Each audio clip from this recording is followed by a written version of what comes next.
Assalamualaikum warahmatullahi wabarakatuh. Perkenalkan, saya Desti Gina Saputri dengan NIM 20651066 dari kelas 7C Akuntansi Manajerial Politeknik Negeri Samarinda. Pada video kali ini, saya akan membahas mengenai desentralisasi yang mencakup tentang akuntansi pusat pertanggungjawaban, evaluasi kinerja, dan juga penetapan harga transfer. Yaitu adalah secara garis besar topik yang akan dibawakan pada kesempatan kali ini. Yang pertama yaitu adalah tentang akuntansi pertanggungjawaban, yang kedua pusat pertanggungjawaban, ada yang ketiga jenis-jenis pusat pertanggungjawaban, ada informasi akuntansi pertanggungjawaban, ada juga pengukuran kinerja manajer pusat pertanggungjawaban, dan yang terakhir yaitu adalah metode pengukuran kinerja. Yang pertama yaitu kita akan masuk kepada definisi dari akuntansi pertanggungjawaban. Jadi, akuntansi pertanggungjawaban ini pada dasarnya merupakan penyusunan laporan prestasi atau kinerja manajer dalam rangka mempertanggungjawabkan baik aktiva, pendapatan, atau biaya yang menjadi tanggung jawabnya. Dengan demikian, akuntansi pertanggungjawaban ini merupakan penyusunan laporan prestasi manajer tertentu sebagai penanggung jawab atas seluruh kegiatan yang berlangsung dan terjadi di bawah wewenangnya yang berupa aktiva atau penanggung jawabnya. Akuntansi pertanggungjawaban. Jadi, akuntansi pertanggungjawaban ini adalah konsep dalam akuntansi manajemen yang berkaitan dengan pusat-pusat pertanggungjawaban dalam sebuah organisasi. Ini melibatkan pelaporan tentang bagaimana manajer pusat pertanggungjawaban mengelola pekerjaan yang ada di bawah pengawasannya dan juga mengukur rencana serta tindakan dari setiap pusat pertanggungjawaban. Akuntansi pertanggungjawaban ini berkaitan dengan unit-unit atau bagian-bagian dalam perusahaan yang dimiliki tanggung jawab khususnya untuk mencapai tujuan tertentu. Jadi, manajer ini memiliki wewenang untuk mengendalikan kegiatan di bawahnya. Oleh karena itu, aktiva, pendapatan, atau biaya itu bisa dibagi menjadi dua, yaitu yang dapat dikendalikan oleh manajer dan yang tidak dapat dikendalikan oleh manajer. Laporan kinerja hanya mencakup elemen-elemen yang hanya dapat dikendalikan oleh manajer saja, seperti biaya produksi. Dan biaya yang tidak dapat dikendalikan oleh manajer ini tidak dimasukkan dalam laporan kinerja tersebut. Selanjutnya yaitu adalah beberapa pedoman yang dapat digunakan untuk menentukan apakah biaya dapat dibebankan kepada manajer pusat pertanggungjawaban atau tidak. Yang pertama yaitu adalah jika seorang manajer tersebut memiliki wewenang baik dalam perolehan ataupun penggunaan barang jasa tersebut, maka manajer tersebut harus dibebani dengan biaya barang atau jasa. Yang kedua yaitu adalah jika seorang manajer ini tidak memiliki wewenang dalam memutuskan perolehan barang atau jasa, akan tetapi dapat mempengaruhi secara signifikan atau pemakaian melalui tindakannya sendiri, maka seorang manajer tersebut dapat dibebani dengan biaya yang dapat dipengaruhi tersebut. Yang ketiga yaitu adalah apabila seorang manajer puncak memutuskan agar manajer tertentu menaruh perhatiannya sehingga ia dapat membantu manajer lain yang mempertanggungjawabkan untuk mempengaruhi biaya tersebut. Selanjutnya kita masuk kepada definisi pusat pertanggungjawaban. Jadi, pusat pertanggungjawaban atau responsibility accounting ini sering dimanfaatkan untuk mengidentifikasi bagian dari perusahaan mana yang memiliki tanggung jawab paling besar untuk setiap tujuan organisasi dengan cara mengembangkan ukuran kinerja dan target wajib yang dapat dicapai, termasuk desain sistem pelaporan. Pusat pertanggungjawaban ini memungkinkan para manajer untuk melakukan negosiasi harga dan juga kebebasan untuk memutuskan tidak melakukan penjualan internal kerap yang merupakan keputusan yang paling tidak menguntungkan. Kita masuk kepada jenis-jenis pusat pertanggungjawaban. Jadi, pusat pertanggungjawaban ini pada dasarnya diciptakan untuk mencapai sasaran tertentu. Jadi, sasaran dari masing-masing individu dalam hal pertanggungjawaban yang diusahakan agar selaras rasi dan juga seimbang dalam usaha mencapai sasaran umum dari organisasi secara keseluruhan. Suatu pusat pertanggungjawaban ini pada dasarnya dibentuk untuk mencapai sasaran tertentu yang selaras dengan sasaran umum suatu organisasi. Jadi ada 4 tipe pusat pertanggungjawaban didasarkan kepada sifat masukan dalam bentuk biaya dan juga keluaran dalam bentuk pendapatan atau secara bersama-sama. Yang pertama yaitu adalah cost center atau biaya pusat. Pusat pertanggungjawaban ini yang menimbulkan biaya namun tidak secara langsung menghasilkan penjualan. Yang kedua yaitu adalah revenue center atau pendapatan pusat, di mana pusat pertanggungjawaban ini dibebani tanggung jawab untuk melakukan penjualan setinggi mungkin. Yang ketiga yaitu adalah profit laba atau pusat laba, di mana pusat pertanggungjawaban ini yang bertanggung jawab atas seluruh beban dan juga penjualan. Dan yang terakhir yaitu adalah investasi center atau pusat investasi, di mana suatu pusat pertanggungjawaban yang bertanggung jawab atas beban penjualan dan juga atas keputusan investasi atas sejumlah dana yang tersedia. Selanjutnya kita masuk kepada informasi akuntansi pertanggungjawaban. Jadi, manajer perusahaan ini membutuhkan informasi keuangan untuk mengambil keputusan, baik mengenai perusahaan secara keseluruhan atau setiap bagian yang mereka pimpin. Ini berbeda dengan pihak luar yang membutuhkan informasi keuangan untuk menilai hubungannya dengan perusahaan tersebut.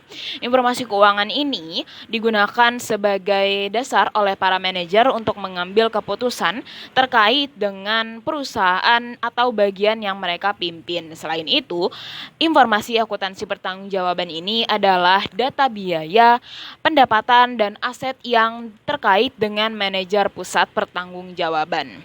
Dalam anggaran, manajer perusahaan ini merencanakan biaya dan juga pendapatan mereka. Sementara informasi akuntansi pertanggungjawaban ini digunakan untuk memantau rencana yang akan mereka lakukan, menganalisis kinerja, dan juga memberikan motivasi. Selanjutnya kita masuk kepada manfaat informasi pertanggungjawaban yang berkaitan dengan masa lalu. Jadi yang pertama, untuk menilai kinerja manajer di pusat pertanggungjawaban yang melibatkan beberapa elemen penting.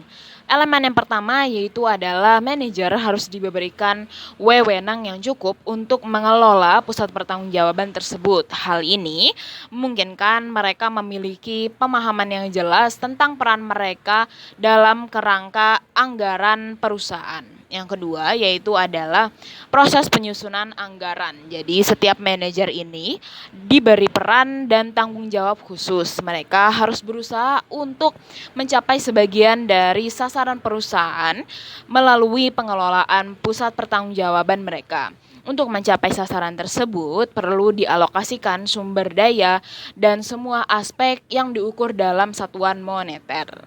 Dengan cara inilah setiap manajer di pusat pertanggungjawaban dapat dengan jelas melihat sejauh mana mereka bisa mencapai sasaran yang telah ditetapkan oleh sebuah perusahaan.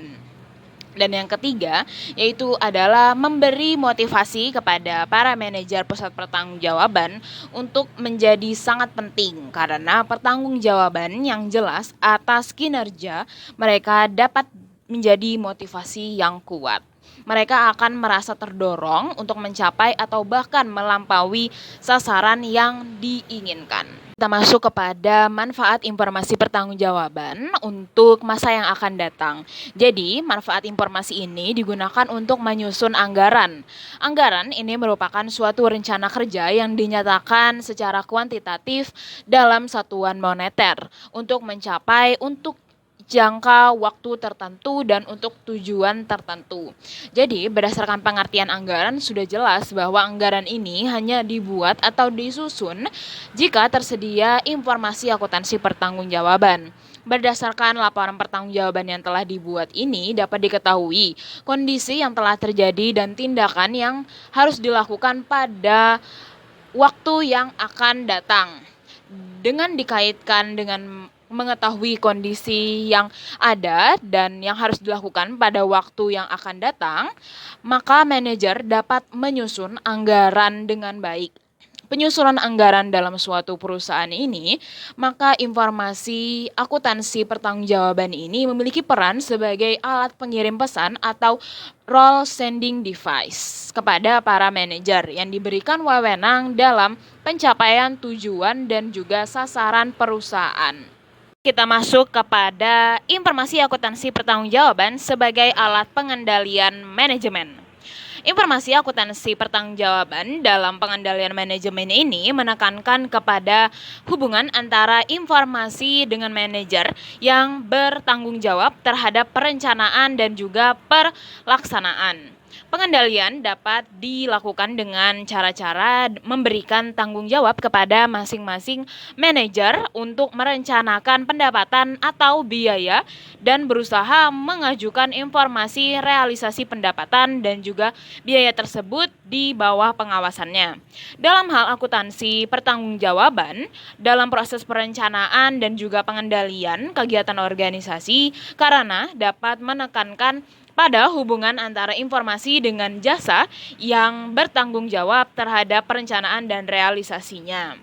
Dengan demikian, informasi yang ada dapat didapatkan dengan akuntansi pertanggungjawaban dengan mencerminkan nilai-nilai yang dibuat oleh setiap manajer dalam menggunakan berbagai sumber ekonomi untuk melaksanakan peran manajer tersebut dalam mencapai tujuan perusahaan.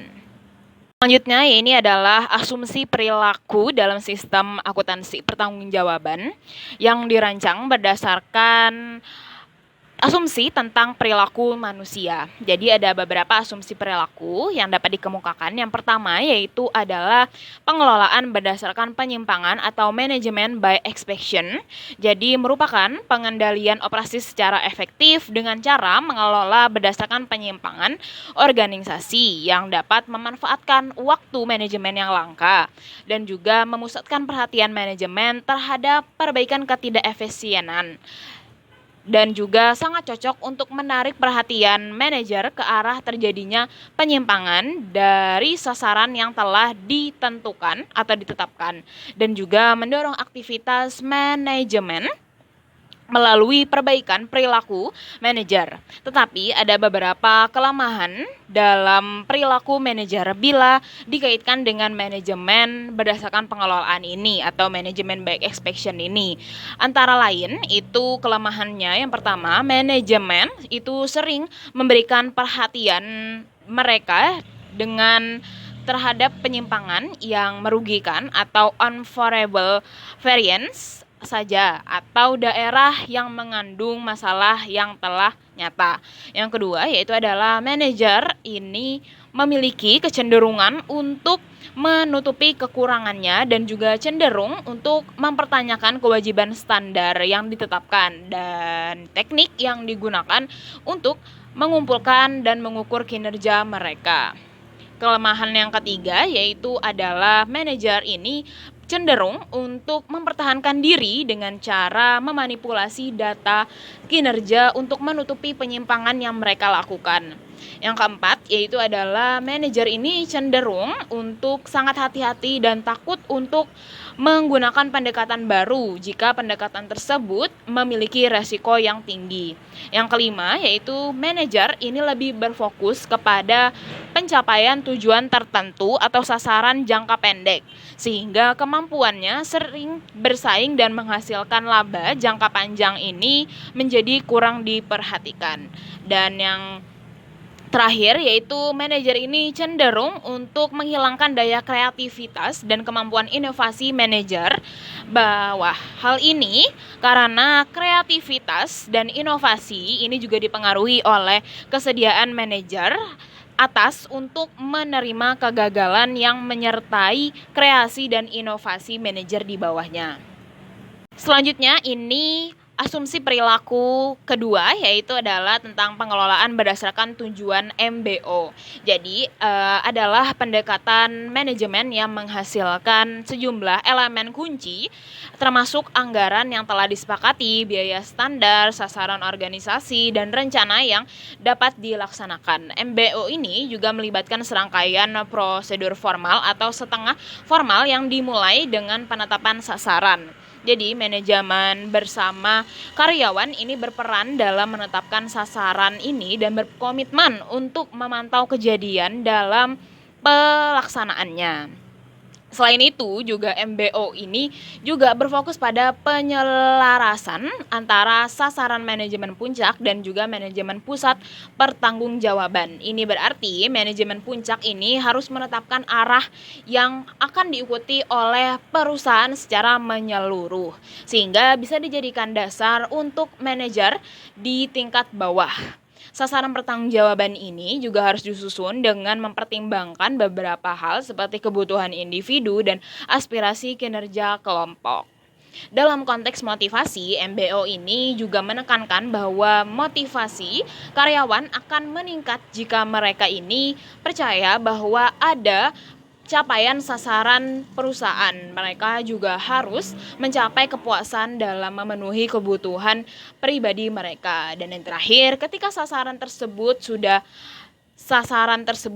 tercapai atau selaras, ini dapat menghasilkan internalisasi, di mana sasaran perusahaan menjadi juga sasaran individu, menciptakan keselarasan yang kuat.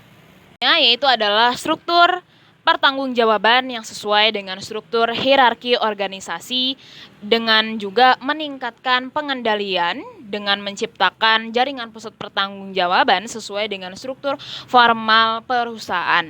Jadi ini memungkinkan untuk pendelegasian wewenang kepada para manajer yang lebih bawah dan menganggap mereka ini terpisah dengan manajer lainnya. Asumsi perilaku yang keempat yaitu adalah manajer dan bawahannya ini bersedia untuk menerima tanggung jawab yang dibebankan kepada mereka melalui hierarki organisasi. Kesediaan para manajer ini untuk menerima tanggung jawab dipengaruhi oleh persepsi mereka terhadap kebijakan dan juga delegasian atas sumber daya manusia dan sumber daya fisik yang diperlukan untuk penyelesaian tugas tersebut. Adanya partisipasi atau keikutan serta manajer bawah dalam menetapkan sasaran dengan cara menerapkan sistem akuntansi pertanggungjawaban akan dapat meningkatkan komunikasi antar bagian dalam perusahaan. Yang terakhir, asumsi perilaku dalam sistem akuntansi pertanggungjawaban, yaitu sistem akuntansi pertanggungjawaban ini mendorong kerjasama, bukan kompetisi. Hal ini kita dapat lihat atau kita dapat lakukan dengan cara menerapkan sistem akuntansi pertanggungjawaban sehingga dapat memperlihatkan posisi aktivitas tiap manajer dalam aktivitas perusahaan secara keseluruhan. Cara demikian ini dapat menimbulkan persepsi bahwa pusat pertanggungjawaban yang dipimpinnya merupakan bagian yang sangat penting perusahaan secara keseluruhan, dan juga semangat kerjasama akan lebih meningkat karena memperoleh keyakinan bahwa mereka sedang menuju pada sasaran yang sama. Selanjutnya kita masuk kepada karakteristik dari sistem akuntansi pertanggungjawaban. Ada 4 karakteristik dari sistem akuntansi pertanggungjawaban ini. Yang pertama yaitu adalah adanya identifikasi pusat pertanggungjawaban. Yang kedua yaitu adalah standar ditetapkan sebagai tolak ukur kinerja manajer yang bertanggung jawab atas pusat pertanggungjawaban tersebut. Yang ketiga yaitu adalah kinerja manajer diukur dengan membandingkan realisasi dan anggaran. Dan yang terakhir, manajer secara individualis diberi penghargaan atau hukuman berdasarkan kebijakan manajemen yang lebih tinggi. Selanjutnya yaitu adalah informasi kinerja manajer untuk pusat pertanggungjawaban. Jadi, informasi akuntansi ini adalah salah satu informasi yang sangat penting bagi perusahaan. Namun, informasi akuntansi bukanlah merupakan satu-satunya informasi yang digunakan oleh perusahaan. Selain informasi akuntansi, perusahaan juga menggunakan informasi manajemen. Tujuannya adalah untuk menyajikan kepada manajer mengenai informasi dalam mengambil keputusan. Informasi akuntansi sangat berguna baik untuk pihak intern organisasi, perusahaan maupun untuk pihak ekstern organisasi. Baik di pihak intern organisasi, akuntansi sangat diperlukan untuk mengetahui hasil kerja dari para manajer dan juga hasil kerja tersebut dapat berupa laporan. Selanjutnya yaitu adalah tentang pengukuran kinerja manajer pusat pertanggungjawaban. Prestasi kerja atau bisa juga kita sering sebut dengan kinerja ini adalah kontribusi yang dapat diberikan oleh suatu bagian pencapaian tujuan perusahaan. Oleh karena itu, pengukuran atas kontribusi yang diberikan oleh suatu bagian bagi perusahaan, tujuan perusahaan tersebut. Dalam mengevaluasi pengukuran kinerja manajer pusat pertanggungjawaban, ada 3 kriteria yang digunakan. Yang pertama yaitu adalah efisiensi, efektivitas, dan juga ekonomis. Untuk efisiensi ini adalah perbandingan antara output yang dihasilkan dengan input yang digunakan. Sedangkan efektivitas itu adalah hubungan antara output suatu pusat pertanggungjawaban yang sasarannya harus dicapai. Efektivitas ini selalu berhubungan dengan tujuan organisasi, sedangkan efisiensi ini tidak ekonomis, yang dimaksud dengan sebagai sumber dana. Semisal mungkin suatu pusat pertanggungjawaban dalam melaksanakan operasinya harus memenuhi kriteria di atas. Selanjutnya yaitu adalah metode pengukuran kinerja pusat pertanggungjawaban. Jadi, metode pengukuran kinerja ini adalah salah satu hal yang penting dalam proses perencanaan dan pengawasan. Melalui pengukuran ini, perusahaan dapat memilih strategi dan struktur keuangannya dan juga menemukan phase out untuk unit-unit bisnis yang tidak produktif. Jadi, selama ini belum disarankan adanya suatu metode penilaian yang secara akurat dan komprehensif mampu memberikan penilaian secara wajar dan juga kondisi suatu perusahaan di tengah kekurangan alat ukur untuk menilai kinerja operasional. Beberapa metode yang dipergunakan antara lain yaitu adalah analisis rasio, ada juga anggaran, ada juga kartu, skor saldo, ada juga nilai tambah ekonomi atau EVA, ada juga pembanding. Sedangkan untuk 3 cara untuk pengukuran kinerja itu, yang pertama yaitu adalah pengukuran tunggal, yaitu hanya mengukur satu ukuran saja. Misalnya revenue center ini prestasinya diukur hanya dengan berdasarkan jumlah penjualan. Untuk pengukuran ganda yaitu menggunakan lebih dari satu tolak ukur, misalnya yaitu revenue center prestasinya diukur berdasarkan kuantitas barang terjual, nilai penjualan, struktur langganan, kemudahan penghasilan piutang. Dan yang ketiga yaitu adalah pengukuran gabungan, yaitu tolak ukur yang dipergunakan banyak dan jenisnya berbeda. Misalnya yaitu adalah profit center. Ini prestasinya diukur berdasarkan laba beberapa tahun berjalan dan kualitas.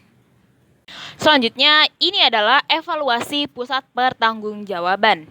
Jadi, manajer ini mempertanggungjawabkan hal-hal yang berada dalam penguasaannya atau pengawasannya dalam kurung accountability.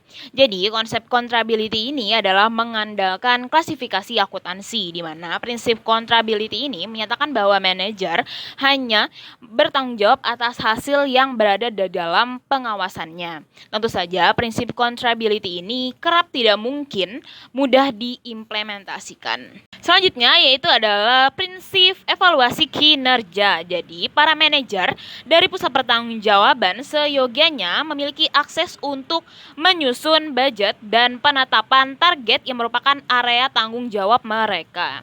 Evaluasi kinerja ini didasarkan pada beberapa hal-hal yang berada di dalam kendali manajer tersebut. Top manajemen ini harus mendukung penuh atas proses evaluasi tersebut. Proses evaluasi ini harus memungkinkan para manajer untuk memberi tanggapan atas evaluasi mereka. Evaluasi ini harus mengidentifikasi secara seimbang baik kinerja yang baik maupun kinerja yang kurang memuaskan. Penentuan harga transfer. Jadi penentuan harga transfer ini harus dikaitkan dengan harga yang dibebankan dalam suatu transfer barang atau jasa antara dua divisi dalam suatu perusahaan. Contohnya adalah divisi penambangan ini harus menentukan harga transfer juga yang berkaitan dengan divisi pengolahan. Sedangkan divisi pengolahan juga harus menentukan harga transfer mereka dengan divisi manufaktur. Dan bisa kita simpulkan berapakah harga yang seharusnya ditetapkan. 3 pendekatan dari penentuan harga transfer ini. Yang pertama yaitu adalah harga pokok yang mencakup variabel dan terserap. Yang kedua, harga pasar, dan yang ketiga yaitu adalah harga yang dirundingkan atau ditetapkan. Yang pertama yaitu adalah harga transfer menurut harga pokok, yang dimana harga pokok variabel persatuan ditambah dengan margin kontribusi yang dikorbankan dari divisi penjual akibat penghentian penjualan. Yang kedua yaitu adalah harga transfer menurut harga pasar. Ada 2 kondisi, yang itu harga pasar perantara ditentukan dengan baik antara harga pasar sama dengan biaya variabel ditambah margin kontribusi yang hilang. Dan yang kedua yaitu adalah harga berubah di pasar perantara karena ada pemasok menawarkan harga yang lebih murah. Jadi solusinya adalah tergantung kapasitas produksi yang akan dilakukan. Selanjutnya yaitu adalah harga transfer menurut harga yang dirundingkan, di mana harga pasar perantara menunjukkan batas teratas bagi biaya yang dibebankan pada transfer antar divisi. Harga transfer ini sama dengan biaya variabel ditambah margin kontribusi yang hilang. Untuk margin kontribusi yang hilang ini rumusnya yaitu adalah total margin kontribusi produk A dibagi dengan barang yang diproduksi. Sudah masuk kepada kesimpulan, jadi dapat disimpulkan bahwa akuntansi pertanggungjawaban ini adalah konsep manajemen yang melibatkan penyusunan laporan prestasi manajer, mempertanggungjawabkan aktiva, pendapatan, dan biaya di bawah wewenangannya. Pusat pertanggungjawaban membantu identifikasi tanggung jawab dalam organisasi dengan beberapa jenis seperti profit center, cost center, revenue center, dan juga investment center. Informasi akuntansi pertanggungjawaban inilah yang bermanfaat baik untuk evaluasi masa lalu dan juga perencanaan di masa depan, dan memberikan dasar bagi para manajer untuk mengambil keputusan. Sistem ini mendorong kerjasama, memiliki asumsi perilaku tertentu, dan juga mengukur kinerja dari standar yang sudah ditetapkan. Kesimpulannya, akuntansi pertanggungjawaban ini adalah alat penting dalam pengendalian manajemen dan evaluasi kinerja di berbagai pusat pertanggungjawaban. Sekian video tentang desentralisasi yang mencakup akuntansi pusat pertanggungjawaban. Ada juga evaluasi kinerja dan juga penetapan harga transfer. Semoga bermanfaat. Saya akhiri. Wassalamualaikum warahmatullahi wabarakatuh.